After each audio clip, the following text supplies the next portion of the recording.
Channel 21 নিউজে আপনাদের স্বাগতম। সাথে আছি আমি মাহফুজা আক্তার শিমুল।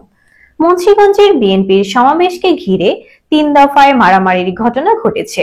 সেই মারামারিতে অন্তত 20 জন আহত হয়েছে দাবি প্রত্যক্ষদর্শীদের। তবে হাসপাতাল কর্তৃপক্ষ জানিয়েছেন 10 জনের উপরে গুরুতর আহত হয়েছেন। আহতদের মধ্যে একজনকে ঢাকায় রেফার করা হয়েছে। সোমবার বিকাল 4টার দিকে শহরের সুপারমার্কেট চত্বর ও পিটিআই চৌরাস্তা এলাকায় এই মারামারির ঘটনা ঘটে। আহতদের মধ্যে নাদিম, মেহেদি হাসান, অপু খান, আরিফুজ্জামান উজ্জ্বল, মাসুদ, মনির হোসেন, জসিমউদ্দিন প্রাথমিক চিকিৎসা নিয়ে চলে গেছে বলে জানিয়েছেন হাসপাতালের জরুরি বিভাগের চিকিৎসক। পিটিআই স্কুলের এই গলির সামনেও একটি মারামারির ঘটনা ঘটেছে বলে জানা গেছে জেলা বিএনপির সমাবেশে যোগদানকালে মোল্লাকান্দি ইউনিয়ন বিএনপির মিছিলে প্রতিপক্ষের লোকজন হামলা চালায়।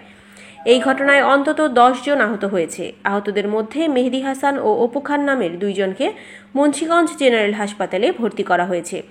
প্রত্যক্ষদর্শীরা জানান, সদর উপজেলার চরাঞ্চলের মোল্লাকান্দি ইউনিয়ন থেকে বিএনপি নেতা আওলাদ হোসেন মোল্লার নেতৃত্বে ইউনিয়ন বিএনপির সভাপতি ওহিদ মোল্লা, সাধারণ সম্পাদক জাকির সরকার, বিএনপি নেতা আতিক মল্লিক সহ একটি মিছিল জেলা বিএনপির সমাবেশে যোগদানের লক্ষ্যে শহরের সুপারমার্কেট চত্বর এলাকায় পৌঁছলে তাদের প্রতিপক্ষ রহিম মোল্লার কর্মী সমর্থকরা মিছিলের সামনে বিশৃঙ্খলা সৃষ্টি করে। এ সময় তাদের সরাতে গেলে মিছিলের উপর চালিয়ে এলোপাতাড়ি মারধর করলে দুই পক্ষের মধ্যে সংঘর্ষ বেঁধে যায়। এতে উভয় পক্ষের 10 জন আহত হয়েছে। অপরদিকে শহরের দক্ষিণ ইসলামপুরের যোগিনীঘাট এলাকার সাথে মোল্লারচর এলাকার লোকজনের মধ্যে 2 দফা মারামারি হয়। এতে কমপক্ষে 10 জন আহত হয়েছে।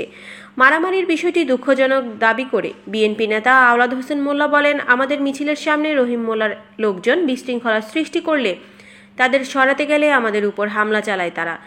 এ সময় তাদের এলোপাথারি মার ধরে আমাদের কমপক্ষে 5 জন আহত হয়েছে, যা খুবই দুঃখজনক। তবে নিজেরা হামলার শিকার হয়েছে বলে দাবি করে রহিম মোল্লা বলেন, আওলাদ হোসেন মোল্লার মিছিল থেকে আমার কর্মী সমর্থকদের উপর হামলা চালানো হয়, এতে আমাদের 5 জন আহত হয়েছে।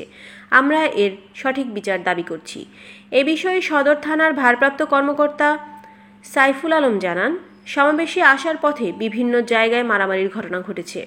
ইসলামপুর 2 গ্রুপের মধ্যে মারামারির খবর পেয়েছি। অপরদিকে মোল্লাকান্দির 2 গ্রুপে মারামারি হয়েছে, তবে থানায় কোনো গ্রুপই লিখিত বা মৌখিক কোনো অভিযোগ করেনি। কতজন আহত হয়েছে তাও জানা যায়নি।